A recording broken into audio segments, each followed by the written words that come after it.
epe ata yun, te. Ay nata, te. Sold na. O, mga madam, this one. Wide leg, Uniqlo, 26 po, XS to small. 380 na lang to, te. 680 to, ha, mga sis.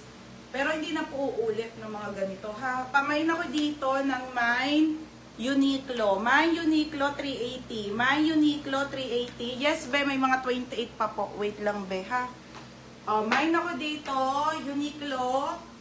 380, madam. Sakto lang yung kanyang height. Yung haba pala.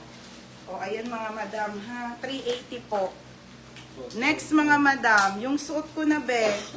O, kay FM na, suot. Madam dito, mine suot. Mine suot. Walang steel to, be. Sa dress lang meron.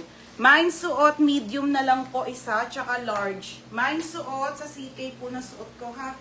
Ayun kasi yung suot ko, mga be. Naka-escort ako, mga madam. Anong size na FM?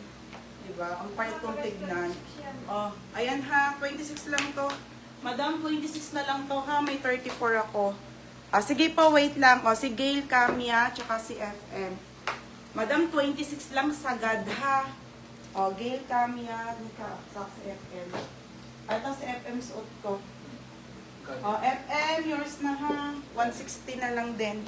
Madam, yung suot ko pa, mine suot medium, mine suot large na lang. 160 po. Wala na yung black nito, sold na. O, dito tayo sa may size yung mga madam. Okay, barrel pants, madam. Ikaw, may 32 pa ba to? Parang nabili na. Madam Zara, barrel pants.